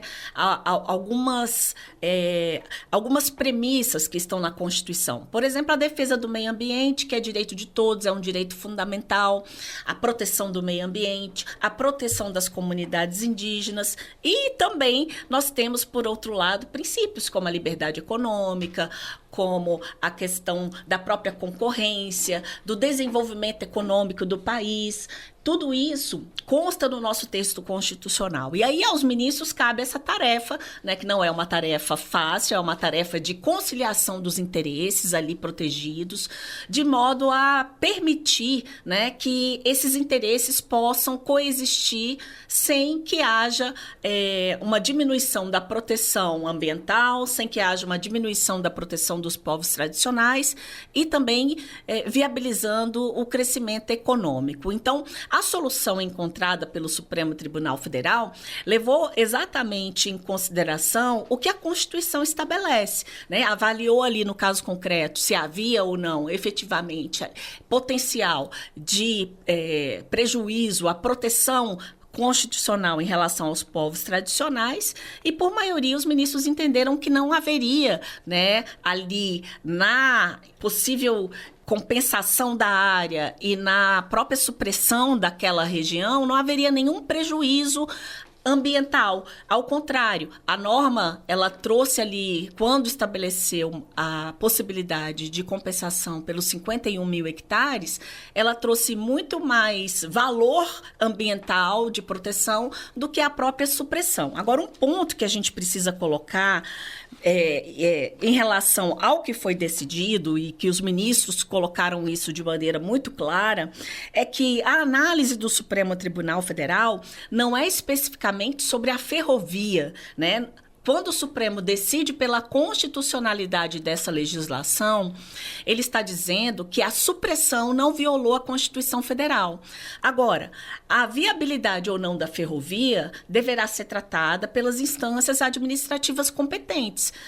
A própria lei, né, de 2017, ela trouxe ali, no artigo 3º, uma obrigação de que, sendo aprovada a instalação da Ferrogrão, haverá a necessidade de que isso se preceda de estudos ambientais, de licenças ambientais. Então, o Supremo, na fala de todos os ministros, deixou bem claro e ressaltaram que a confirmação da lei não significa uma liberação automática da obra. Isso porque os empreendedores terão que cumprir todas as exigências legais e conseguir as autorizações necessárias com os respectivos licenciamentos ambientais. Ou seja, não é algo liberou geral, né, Gi? Exatamente, Sérgio. A decisão, ela tratou e analisou ali a compatibilidade da legislação com a Constituição Federal. Não significa que a ferrovia, o Supremo não interferiu nessa questão relacionada à instalação prática da ferrovia. E, Gisele, essa decisão ela pode servir de precedente para outros projetos de infraestrutura em áreas ambientalmente sensíveis para nosso país? Com certeza, Sérgio. As decisões do Supremo Tribunal Federal em matéria ambiental, em matéria de desenvolvimento econômico e proteção de povos indígenas, temos temas, inclusive, que chegam com muita frequência aqui no Supremo Tribunal Federal, certamente criam precedentes, né, em relação à orientação que o Supremo Tribunal Federal tem quanto a esses assuntos. Então, é claro que a gente entende que a construção da jurisprudência do STF, ela pode alterar a partir da composição, né, dos ministros que estão presentes ali naquele julgamento, naquele momento em que as causas são apreciadas, mas o Supremo Tribunal Federal, quando decide, realmente suas decisões acabam impactando outros projetos que tenham como objetivo situações dessa circunstância em relação ao desenvolvimento econômico. E o que a gente sempre observa é um cuidado do STF no sentido de conciliar esses interesses a fim de que eles possam coexistir de maneira pacífica e harmônica. Esse julgamento, Gisele, ele também revela como o STF ele vem sendo chamado a arbitrar conflitos entre proteção ambiental e grandes obras de infraestrutura. Esse tipo de judicialização, na sua avaliação, tende a crescer ou não? Lembrando sempre que o STF nunca toma decisões de ofício, ele tem que ser provocado, né? Exatamente. Em diversas ocasiões a gente verifica casos emblemáticos que já chegaram ao STF nesse sentido, né? O caso Raposa Serra do Sol, nós tivemos também várias situações sobre demarcação de terras indígenas, em outros casos, sobre a autorização ou não do STF para que áreas ligadas a desenvolvimento, como, por exemplo, a implementação de energia elétrica de determinadas regiões e a possibilidade desse tipo de serviço ser implementado dentro de áreas de proteção ambiental. Então, não é a primeira vez, realmente, que o Supremo Tribunal Federal é chamado a tratar desse tipo de assunto. Eu acredito que, na medida em que certas circunstâncias acabam acontecendo, é muito comum que essas ações acabem chegando ao Supremo Tribunal Federal, a fim de que ele avalie a compatibilidade ou não de leis que já foram apresentadas, já existem ou que venham a ser criadas e que possam, né, em tese, impactar esses direitos relacionados a meio ambiente, desenvolvimento econômico e proteção indígena. Como estamos falando aqui, né, Gisele, dessa decisão do Supremo Tribunal Federal, também houve a preocupação do Supremo justamente não só na questão ambiental, mas também na preservação da população indígena. Isso também foi questionado, foi citado na decisão do Supremo? Foi sim, Sérgio, houve essa preocupação. O ministro Alexandre de Moraes, que foi acompanhado inclusive pela maioria, ele fez questão de verificar qual era a distância ali da comunidade indígena mais próxima desse traçado, e a conclusão que ele chegou foi de que haveria ali um distanciamento de, no mínimo, 4 quilômetros.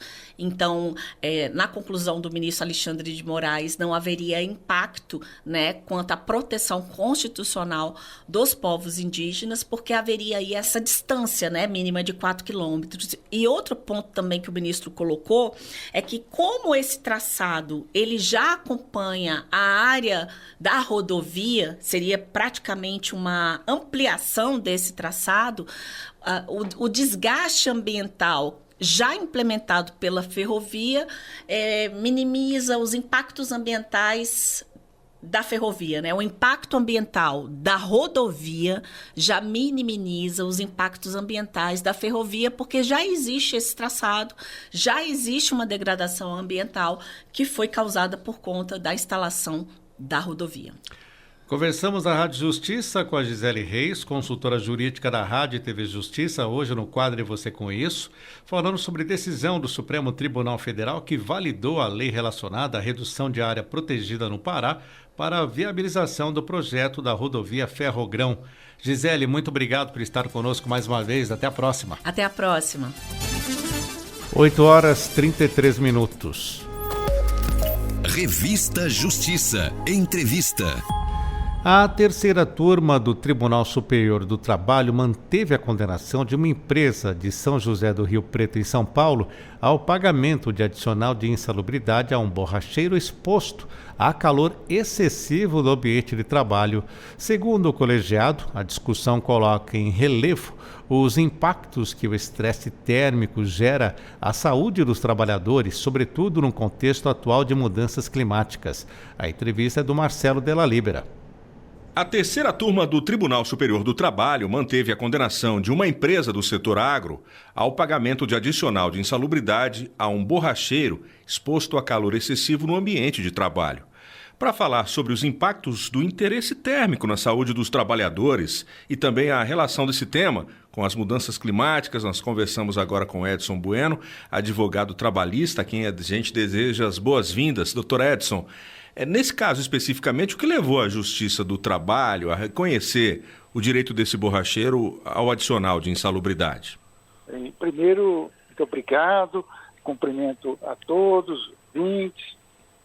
Voltando aqui à sua pergunta, esse caso concreto, ele teve uma repercussão em razão muito mais da notícia que foi publicada pelo TST. Mas isso não é tão incomum. O que é que levou neste caso? Este rapaz, o borracheiro, trabalhava numa empresa no setor do agro, isso no interior de São Paulo, e ele reclamou que no local de trabalho não havia ventilação adequada. Então, em razão disso, o calor é excessivo. Então, esse calor, por ser excessivo, trazia, então, digamos, não um ambiente de trabalho saudável, e isso trouxe a ele um impacto na saúde. O que ocorreu no juízo de primeiro grau? O juiz mandou realizar uma perícia técnica e o perito constatou que realmente o ambiente de trabalhava, o calor era acima do que era permitido pela norma regulamentadora do Ministério do Trabalho e Emprego. Então, toda vez que tem um ambiente que ele está com calor excessivo ou um frio congelante, enfim, acima ou abaixo dos limites de tolerância, máximo e mínimo, respectivamente, é caso, então, de se considerar um ambiente insalubre. E não salubre porque esse agente calor ou agente frio traz um impacto na vida e na saúde do trabalhador. A gente sabe que existem profissões, né, como o senhor salientou aí, em que coloca o trabalhador a um frio e a um ambiente também de calor. A norma regulamentadora do Ministério do Trabalho que vai regular a temperatura máxima e mínima nesses casos? Sim. Isso desde 1978 nós temos esse pacto, essa portaria 3.214, e nela traz diversas NRs. Então, essas NRs estabelecem, então, esses limites de tolerância a agentes que sejam agressivos à saúde humana.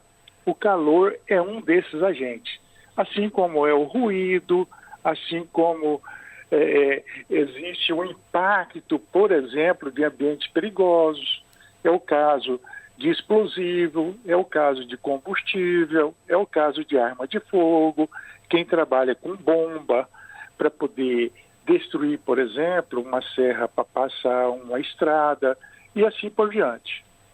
Doutor Edson, uma peculiaridade nesse caso aqui foi que o TST relacionou o estresse térmico, né, que o homem estava submetido, às mudanças climáticas, né? Como esse cenário tem impactado as relações de trabalho? Veja, segundo os cientistas, e nós acreditamos na ciência, o mundo está tendo um aquecimento, que eles chamam de aquecimento global. Então, na medida que há esse aquecimento, ele vai exigir que as empresas instalem um ar-condicionado, ventiladores, etc., de modo a reduzir esses impactos da própria natureza na saúde humana, na saúde, no caso, do trabalhador. Entendo. Muitas vezes o trabalhador também acaba por se acostumar com o calor intenso, até o frio intenso, né? Como identificar quando a situação ultrapassa os limites seguros? E essa aferição de temperatura, a empresa tem obrigação de fazer de tempos em tempos? Sim. É obrigação da empresa manter esse ambiente sadio e qualificado. É um meio ambiente de trabalho que seja saudável e etc. Agora, é claro que existem situações, por exemplo, diferentes de quem trabalha em Santa Catarina, em algumas regiões do estado de Santa Catarina, como aqui em Cuiabá, onde eu moro. Então, onde eu moro, por exemplo, em algumas circunstâncias, a gente até pode considerar que andar aqui pela rua já é um ambiente insalubre, mas muitas das vezes o organismo cria certas resistências a esse tipo de ambiente.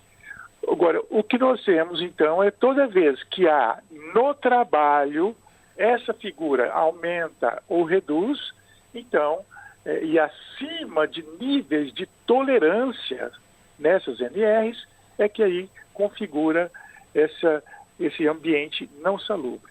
Assim acontece, por exemplo, com quem tem contatos com materiais utilizados em hospitais, por exemplo, os enfermeiros, técnicos de enfermagem. Então, eles manuseiam ali, muitas das vezes, instrumentos que possam ter algum organismo ou alguma bactéria, enfim, algo que possa ser agressivo na saúde humana.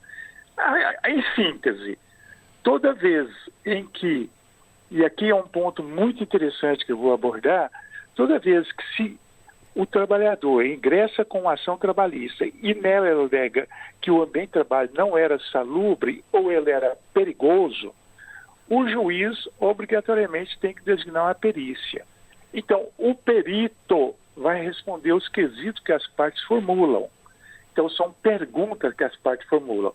Por exemplo, a empresa vai fazer a pergunta: o local de trabalho tinha luminosidade adequada, por exemplo? Porque está alegando, então, que o ambiente era escuro. O ambiente onde ele trabalhou, havia, então, uma ventilação adequada ou não? O ambiente que ele trabalhou, ele era aqui muito quente, o calor era excessivo, aos limites máximos. Então, essa é a discussão.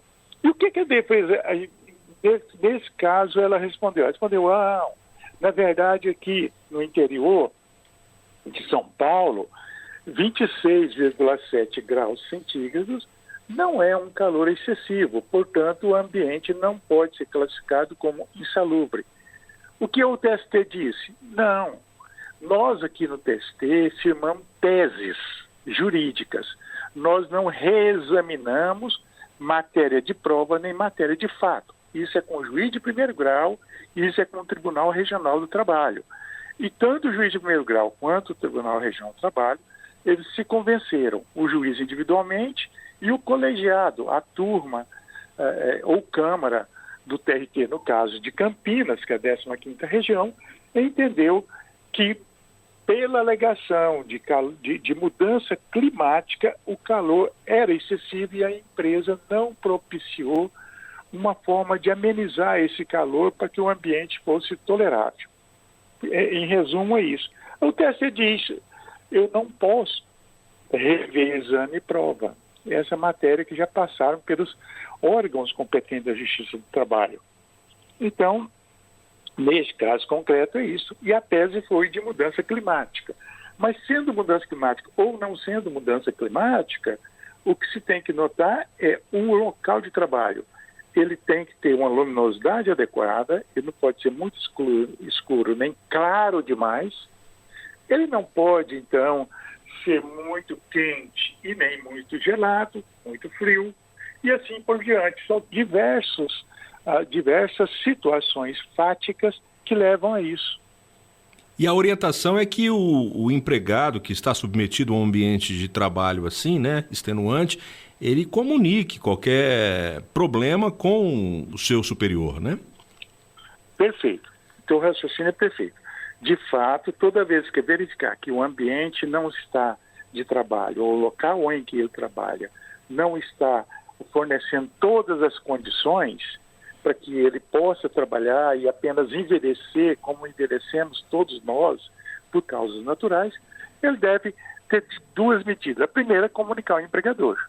Se o empregador não agir, ele tem duas opções. Uma, ele ingressa com a ação individual, que é o que foi feito, e a segunda, procura o sindicato.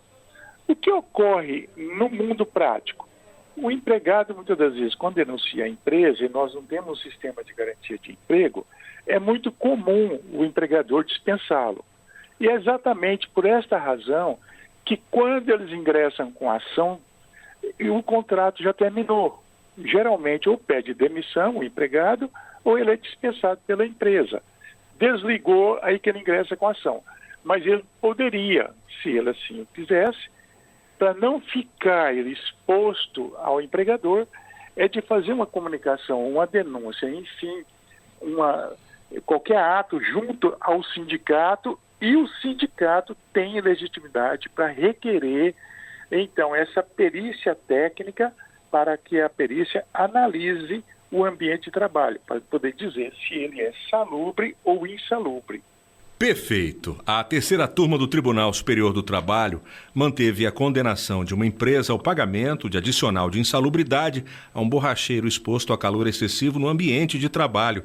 Nós falamos desse caso concreto, conversamos com Edson Bueno, advogado trabalhista aqui na Rádio Justiça. Doutor Edson, muito obrigado pela entrevista. Eu que agradeço. Muito obrigado. 8h45 agora. Revista Justiça. Giro de notícias. E o nosso giro começa com notícia vinda de Santa Catarina. Servidor que cobrava por vagas em cemitério tem a condenação mantida pelo Judiciário Catarinense. E quem tem a informação é o Marcelo Fernandes. Bom dia, Marcelo. Olá, bom dia a todos. A 6ª Câmara Criminal do Tribunal de Justiça de Santa Catarina manteve a condenação de um ex-servidor municipal acusado de solicitar e receber vantagem indevida para reservar espaços no cemitério público de Pouso Redondo, na região do Vale Catarinense. O Ministério Público denunciou o então responsável pela gerência do cemitério municipal pela prática de corrupção passiva. A acusação apontou que entre março e setembro de 2011 ele teria cobrado cerca de R$ 2.800 de familiares interessados na reserva de jazigos em desacordo com a legislação municipal e sem utilização dos canais oficiais da Prefeitura. A sentença do juízo da 2ª Vara da comarca de Trombudo Central, também na região do Vale Catarinense, havia condenado o réu a 3 anos, 8 meses e 3 dias de reclusão em regime semiaberto, além do pagamento de multa e indenização mínima às vítimas. Ao recorrer da sentença, a defesa do réu pediu absolvição por insuficiência de provas e o afastamento da agravante da reincidência. Ao analisar o recurso da defesa, o desembargador relator destacou que a materialidade do crime foi comprovada por procedimento preparatório, inquérito policial e recibos de pagamento juntados aos autos. O relatório também registra que testemunhas relataram pagamentos parcelados feitos diretamente ao acusado, responsável pela administração do cemitério à época. Segundo o relator, a pena foi redimensionada para 2 anos, 8 meses e 20 dias de reclusão, além de 22 dias multa. O regime inicial passou a ser aberto. O relator ainda concluiu que estavam preenchidos os requisitos legais para a substituição da pena privativa de liberdade por 2 penas restritivas de direitos, consistentes em prestação de serviços à comunidade e limitação de final de semana. A condenação ao pagamento de R$ 2.800 a título de reparação mínima de danos foi mantida. Era isto. Voltamos aos estúdios em Brasília. Obrigado, Marcelo Fernandes, e a informação de Santa Catarina, do TJ catarinense. Agora vamos até o Superior Tribunal de Justiça. 6ª turma aplica a perspectiva de gênero ao ingresso de droga em presídio e mantém falta grave de preso. Tiago Omide, bom dia. Olá, Sérgio. Bom dia para você, bom dia também aos ouvintes da Rádio Justiça. A 6ª turma aqui do STJ manteve a punição por falta grave aplicada a um preso que pediu a companheira para levar drogas ao presídio. A mulher foi flagrada com maconha durante a revista de entrada na unidade prisional. Em procedimento administrativo, o detento confessou ter solicitado o transporte da droga e ameaçado retirar a companheira da lista de visitas caso ela recusasse. O juízo da execução penal responsabilizou o apenado por falta disciplinar grave nos termos do artigo 49, parágrafo único, e do artigo 52 da Lei de Execução Penal. O Tribunal de Justiça de São Paulo manteve essa decisão. Aqui no STJ, o colegiado da 6ª turma entendeu que houve participação efetiva do preso nessa prática criminosa. Ao analisar o habeas corpus apresentado pela defesa, o relator, ministro Rogério Schietti Cruz, afirmou que a conduta do preso não pode ser considerada mero ato preparatório. Segundo o relator, o crime de tráfico se consuma no momento em que a droga é adquirida e transportada, e dessa forma o apenado responde pela participação intelectual no delito, conforme prevê o artigo 29 do Código Penal. O ministro também destacou que entendimentos anteriores acabavam responsabilizando apenas as mulheres flagradas com drogas nos presídios. Em muitos casos, os presos eram absolvidos por falta de provas ou pela interpretação de que não participaram diretamente do tráfico. Para Schietti, isso gerava desigualdade de gênero, pois as mulheres eram condenadas enquanto os verdadeiros beneficiários da conduta não eram responsabilizados. O ministro afirmou que punir apenas a visitante reforça desigualdades sociais e jurídicas. Por fim, destacou que a nova interpretação busca garantir responsabilização proporcional daqueles que incentivam ou se beneficiam da prática criminosa dentro dos presídios. É com você, Sérgio. Obrigado pelas informações. Tiago Omide, ao vivo, direto do STJ. Agora vamos até o Tribunal Superior do Trabalho. Segundo dia de conciliação trabalhista nos tribunais de todo o país, a busca de acordos entre trabalhadores e empregadores já começou com resultados expressivos. Os detalhes com a Samanta Flor. Bom dia, Samanta. Bom dia, Sérgio, ouvinte ouvintes da Rádio Justiça, um acordo entre a empresa Avibras em recuperação judicial, o Sindicato dos Metalúrgicos de São José dos Campos e a empresa Aeroco ultrapassou os 250 milhões de reais. A negociação prevê o pagamento de dívidas trabalhistas acumuladas desde 2022 e a retomada das atividades industriais da empresa. Mais de 1.400 trabalhadores serão beneficiados. Essa é a 10ª edição da Semana Nacional da Conciliação Trabalhista. A campanha tem como slogan "Um acordo muda o jogo", uma referência ao futebol nesse ano de Copa do Mundo. Fazer acordo é fazer um gol, uma forma rápida para a solução de conflitos trabalhistas. Nos 24 tribunais regionais do país, as equipes estão concentradas e preparadas para mudar o jogo, garantindo que até sexta-feira trabalhadores e empresas entrem em acordos e resolvam as pendências jurídicas da melhor forma possível para todos os envolvidos. São essas as informações, eu volto com você, Sérgio.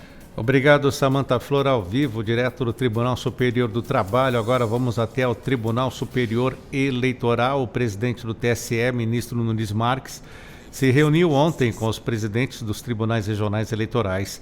E quem agora traz as informações desse encontro é o Rimac Souto. Bom dia, Rimac. Muito bom dia, meu caro Sérgio. Bom dia também para você que nos acompanha aqui pela Rádio Justiça. Pois é, Sérgio, então nessa primeira reunião, né, do ministro Nunes Marques, já como presidente aqui do Tribunal Superior Eleitoral, com os presidentes dos tribunais regionais eleitorais, o ministro Nunes Marques apresentou medidas relacionadas à promoção de segurança cibernética e ao uso de inteligência artificial nas eleições. O ministro determinou a criação da Semana Nacional do Sistema Eletrônico de Votação para promover conscientização sobre o funcionamento do sistema de votação. Vamos ouvir. Essas ações visam a realização de visitas de servidores e servidores da Justiça Eleitoral às escolas públicas e privadas do ensino médio, com a finalidade de apresentar as camadas de segurança do sistema eletrônico de votação. Outra orientação dada pelo presidente do TSE é da criação de um prazo de 30 dias, né, de uma unidade em CAD, né, para que o TRE voltada à segurança da informação. Nunes Marques, inclusive, anunciou a formação de uma comissão permanente para tratar do uso de ferramentas de inteligência artificial no âmbito da justiça eleitoral. Vamos ouvir. A ideia é estabelecer diretrizes para o uso responsável de inteligência artificial, impor condições para a contratação de ferramentas no âmbito da justiça eleitoral. O compromisso com eleitoras e eleitores foi o destaque, né, incluindo a criação de um canal de comunicação para garantir transparência, isso para as pessoas com deficiência no dia da eleição. E também o transporte para essas pessoas, como já previsto em uma resolução aqui do Tribunal Superior Eleitoral, para essas pessoas com deficiência, o transporte já no dia da eleição.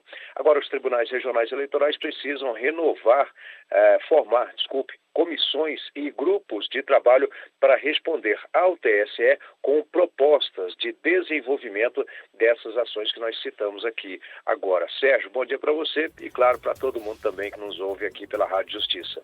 Muito bom dia também, mais uma vez, Rimac Souto ao vivo, direto do TSE, fechando o nosso giro. Vamos até a Advocacia Geral da União. A AGU pede ao STF que suspenda a chamada Lei da Dosimetria. Mais detalhes ao vivo com a Adriana Franzin. Bom dia, Adriana. Bom dia, Sérgio. Bom dia aos nossos ouvintes. Pois é, Sérgio, a manifestação enviada ao Supremo Tribunal Federal pede que a Lei da Dosimetria tenha os efeitos suspensos imediatamente e depois seja considerada inconstitucional. A norma pode mudar a forma como a Justiça calcula a pena de pessoas condenadas por crimes contra o Estado Democrático de Direito e facilita a progressão de regime nessas situações. Ou seja, na prática, pode reduzir a penalidade dos condenados pelo 8 de janeiro. Segundo a AGU, houve falhas na aprovação da proposta dentro do Congresso Nacional. Entre os problemas apontados está a análise parcial de vetos presidenciais e também o envio do projeto diretamente para a sessão presidencial, mesmo depois de mudanças feitas pelo Senado. Pela Constituição, Sérgio, nesses casos, o texto deveria ter voltado para nova análise na Câmara dos Deputados antes de seguir para a presidência. A AGU também ressalta que a lei reduz de forma significativa as punições para os crimes como tentativa de golpe de Estado. E na avaliação da AGU, isso enfraquece a proteção da democracia brasileira, considerada uma cláusula pétrea da Constituição Federal, ou seja, um princípio que não pode ser afetado nem retirado. No documento, a AGU afirma que a lei é inconstitucional e que houve possível desvio de finalidade na condução da matéria pelo Congresso Nacional. Segundo o texto, parte dos vetos do presidente da República foi tratada como prejudicada, sem análise completa prevista pelas regras constitucionais. Para a AGU, essa situação comprometeu a regularidade do processo legislativo e interferiu nas competências previstas para o presidente da República durante a tramitação da lei. Volto com você, Sérgio. Muito obrigado pelas informações. Conversamos com a Adriana Franzin ao vivo, direto da Advocacia Geral da União. 8h56, vamos ficando por aqui com a Revista Justiça. Apresentação minha, Sérgio Duarte, edição Camila Rodrigues, produção João Paulo Bezerra, trabalhos técnicos hoje Marcelo Ferreira, coordenação de jornalismo Marcela Luiza, Secretaria de Comunicação Social, Supremo Tribunal Federal. Fica agora com a transmissão da sessão plenária do TST, a SD2, a sessão de dissídios individuais 2 daquela Corte do Trabalho. Um ótimo dia para você.